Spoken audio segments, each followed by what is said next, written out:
Hello everyone. My name is Siva Padmini and I'm working as an assistant professor in Mari Lakshman Reddy Institute of Technology and Management. Today I would like to give a brief introduction about Java fundamentals. Here we are going to discuss about OOPS through Java, object oriented programming language.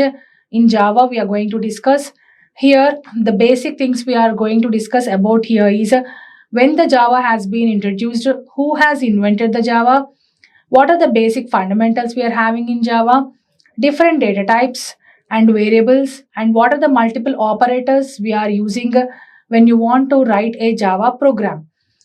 Java fundamentals. Here we are going to discuss about one by one in detail what is the history of Java, what are the features we are having, what are the steps we have used to run the Java program. Everything we are going to discuss here. Coming to the first one, history of Java. James Gosling, Mike Sheridan, and Patrick Norton initiated the Java language project in June 1991. Before Java language, we are having C language, C++ language, and multiple languages are there. And first time the Java has been introduced in 1991. The small team of Sun engineers called the Green Team has introduced this one. And in 1995, Oak was renamed as Java. Initially, they have named the programming language as Oak, and after that, it is renamed as Java. The latest version of Java, which we are using now, is Java SE 23, which was released on September 17, 2024. Gosling designed Java with a C and a C++ style structure or the syntax. For any programming language, we need to write with the help of a syntax, and the Java language has taken the help of a C language and C++ language syntax for the application program, which will find us to the similar. The features of Java. What are the basic features we are using or will be using when you want to write a Java program? The Java programming language is a high level language that can be characterized by any of the following buzzwords. It is a simple, object oriented, robust, secure, platform independent, architecture neutral, portable, interpreted, multi threaded, and dynamic. These are the multiple features which will enhance the Java programming language to help us do multiple programming structures. The features of language, coming to the first one, is a simple. According to the Sun Microsystems, Java language is a simple programming language because Java syntax is based on C and C++, so it is easy to learn. The students who have already learned the C language and C++ language will find the Java language most relatable to that, and they will find easy to learn the Java programming language. Next one is the object oriented. In our day to day life, every object we are going to discuss that concept is taken here, and in Java it is an object oriented programming language. Java is an object oriented programming language and everything in Java is an object. When we want to discuss about a variable in a Java, we'll refer to that as an object, and similarly we'll organize our software as a combination of different types of objects that incorporate both data and the behavior. What is meant by data and what is meant by behavior? The data means which particular information we are going to consider for writing the programming language, it is a data, and the behavior, how the data is used for analyzing the program or writing the program, is considered as the behavior. Java supports various OOPS concepts like encapsulation, abstraction, polymorphism, and inheritance. These four are the most important concepts of Java, which will help us to apply multiple types of inheritances, encapsulation, abstraction, and polymorphism. Multiple types of things we can implement here.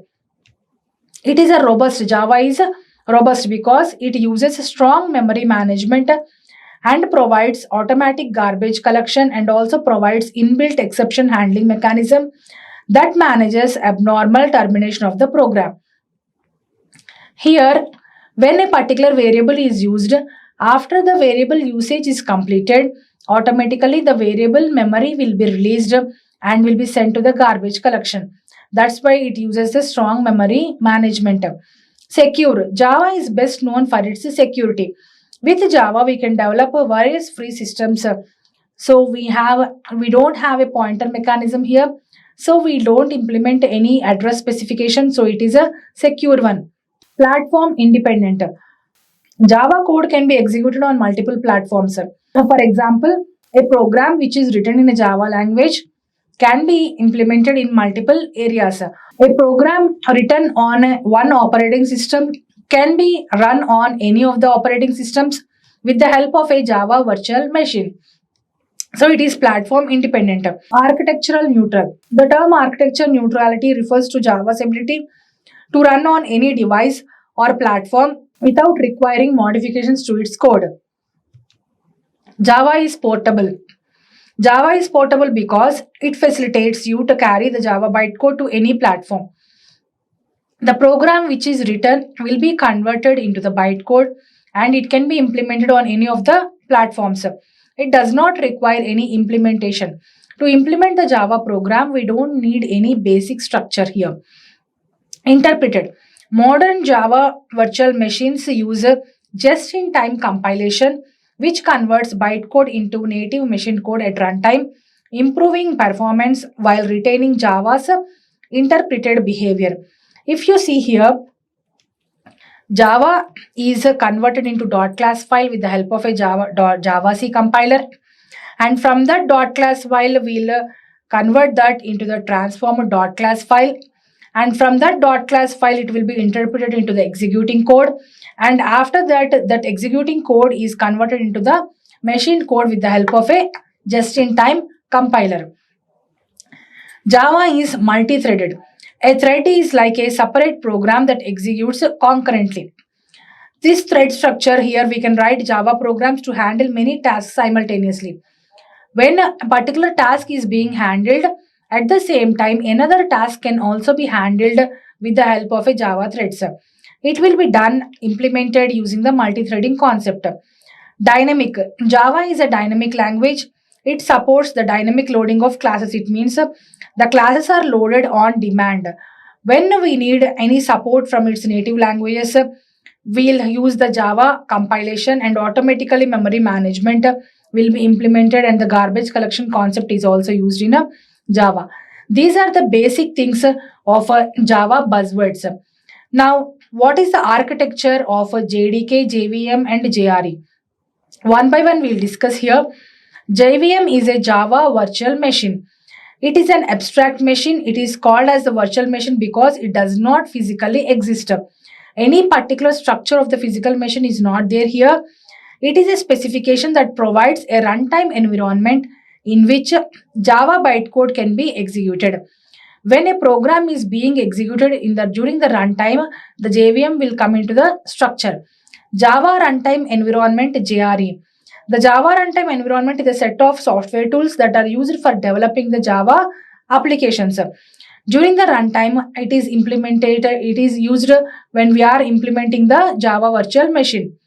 The Java Development Kit JDK is a software development environment that is used to develop Java applications. It physically exists and it contains the JRE and the development tools. Here, the JDK is the major one, and inside that we'll have the JRE and we'll have a JVM inside the JRE.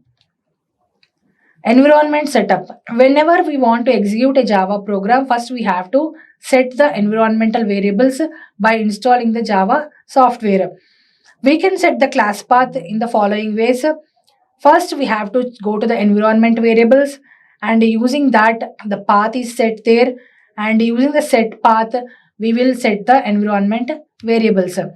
Step-by-step process for executing a Java program. Source code is first written in the plain text files. First, whenever we want to do a particular program, whenever we want to write a particular program, for example, sum of two numbers, we will open a notepad or a text file, we'll write the program over there, and we'll save the program with a .java extension.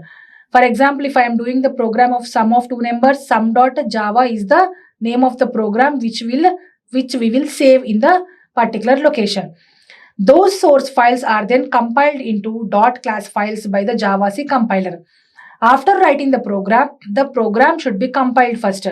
That compilation will be done by using the Java-C compiler, and after compilation, it will be converted into the dot class file.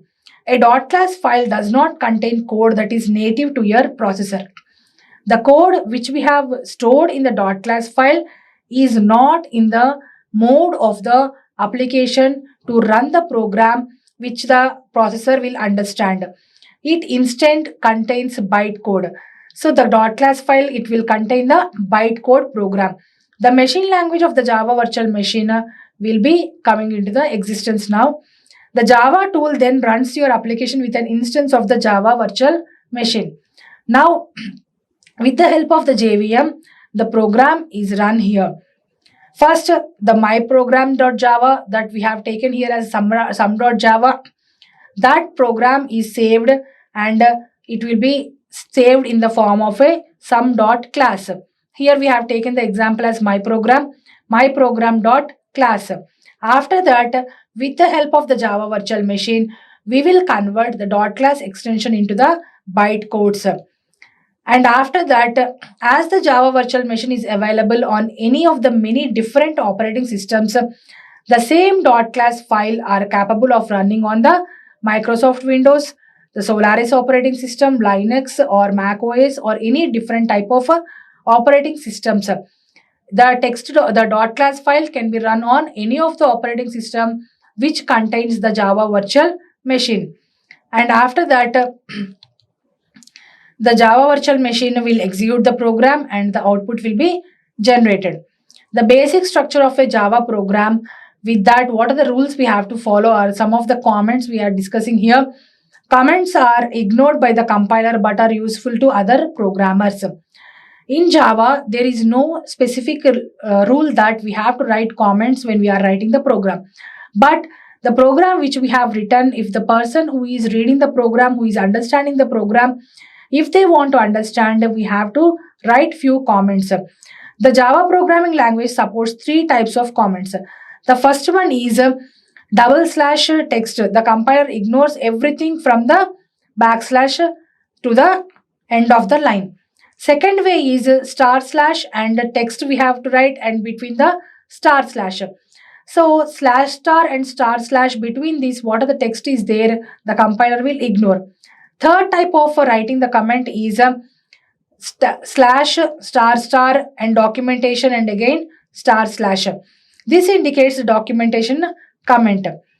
Basic structure of a Java program. First, we will start the Java program by writing a public class and some name of the program. Here, if you see, we can have this is my first Java program, and this will print the hello world. These are the multiple line comments. When you want to write a comment in more than one line, we will take the option of multiple line comments. Public static void main of a string array of arguments. This is an example of a single line comment. System.out.println hello world. Any Java program, it should contain the main method, which is a public static void main. A line containing only white spaces, possibly with a comment, is known as a blank line, and Java will totally ignore the blank lines. Data types. The data types in Java are two types of we are having. First one is the primitive data type. Second one is the non-primitive data type. What is primitive data type means? It will include byte, short, int, long, float, double, character, and boolean. Non-primitive data types include classes, interfaces, arrays, and enum. Here see, the data types are divided into two categories, primitive data type and non-primitive data type. In the primitive data type, we have numeric. In the numeric, we have again integer type of numeric and floating point type of numeric data types. There are 8 primitive data types which are supported by the Java programming language. Those are byte, short, int, long, float, double, character, and boolean. And we can represent all integral and floating data type, both positive and negative numbers. The first type of data type is the byte one. It is an 8-bit signed 2's complement integer. It has a minimum value of 0 to 255, which will contain both positive numbers and negative numbers. minus 128 into 2 plus 127. Second one is the short. It will contain a 16-bit signed 2's complement integer. Its minimum value is a minus 327682 plus 32767, which will contain 0 to 65535, and default value will be 0. This is of a short data type. Next one is a normal integer data type, which will contain a minimum value of 2147483648 plus 2147483647.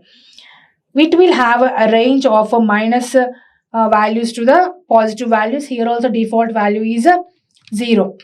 Next one is a long integer. Whenever you want to store a big number of data, we will go for the concept of a long integer value. Here 64 2 bits to complement data will be there, and the range will also differ, and the size is of 8 bytes. Next one is the fifth one is the float data type. It will contain the pointing values also. Previous four ones which we have discussed are of a pure integer type. Here coming to the case of floating point values, we will have the decimal point values also. Here also we'll have the exponent value and the mantissa value. 8 bits for exponent and 23 bits for the mantissa value. IEEE single precision floating point standard represent requires a 32 bits values. Double.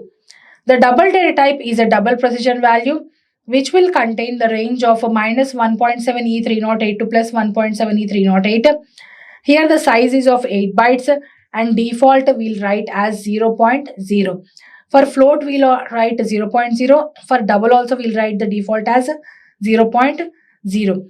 Next one is the character data type. Whenever you want to write any alphabet values, we will use the concept of characteristic value. And C and C++ language use ASCII character set, and the number of ASCII code characteristics are 0 to 255. The range is of size of 2 bytes and range is of 0 to 65535. Last one is the Boolean value, where we'll want to represent the data in the form of either true or false. We'll take the concept of Boolean value. No, there is no range here specifically. B1 is equal to true, then the Boolean value is true. B2 is equal to true, then here we'll get the error. Why? Because Java is case sensitive, and here we should write only the small alphabetical values. Default value for Boolean range will be of a false. Next one is the non-primitive data types. Here an array is a container object that holds a fixed number of values of a single type. The length of an array is established when the array is created. Here automatical memory storage we are not using. So after the variable is created, then the length of the variable will be indicated here. Each item in an array is called as an element, and each element is accessed by a specifically index.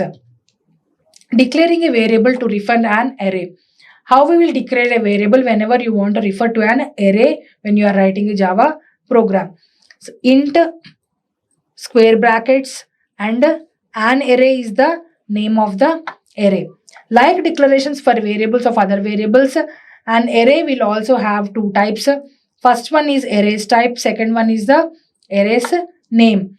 What is the type of array you want to use, whether you want to use integer array or you want to use some other variable type of character array, different types of array, which type you want to use, and what is the name of the array you have to specify here. Example, byte. This is the type of the array which we are going to use, and an array of bytes is the name of the array which we are using here. Creating, initializing and accessing an array. How we will create an array, how we will initialize an array, how we will access an array. One way to create an array is with the new operator. Here new operator is a specifically used operator in Java programming language whenever you want to create a memory location or a memory space for a particular variable. Int an array is equal to new int of 10. Here an array is the name of the array, and new int of 10 will create an array of 10 bytes of size. In Java programming language, a multidimensional array is an array whose components are themselves arrays. Next one is the literals. A literal is a source code representation of a fixed variable, and here whenever you want to represent or calculate any variable name with a primitive data type, we'll use the concept of a literal. What data type we are using and what is the literal we are using, whether it is an identifier or a variable name. Here literal is nothing but what type of data type we are using here is represented as a literal, and the source code representation for a fixed value. Whenever you are storing a fixed value in a variable name, it is called as a literal. Integral literals. Every integral literal is by default an integer. Binary. It has base as 2 and will represent as numbers with 0 or 1, and octal. Here the base value is 8. Decimal means base value is 10. Hexadecimal, the base value is 16. Example, public class Siva, public static void main of string arguments. So here int bin is equal to 0b1001. Here it is represented in the form of a not an integer type. Here it is of a binary type. Here it is of octal type. Here it is of decimal type. Here it is of a hexadecimal type. Whenever you are printing system.out.print println of bin, it will convert this 0b1001 into a normal numeric type, and it will represent print a numerical value. Here literals by default will have an integer type. Int a is equal to 10 is a valid long integer, and b is equal to 10l is also a valid long, and c is equal to 10 is a valid one. It is a normal integer, not a long integer type. Floating point literals. The floating point literal is of type float if it ends with either the letter capital F or small f. Whenever you will see the representation as b is equal to 10f, that means we have to understand that it is of a floating point literal. Whenever you will see the ending with the capital D or small d, we have to estimate that it is of a decimal one, double one. Boolean literals. The only allowed values for the Boolean types are true or false, and where case is important, that is the lower case. Everywhere we have to use the lower case values.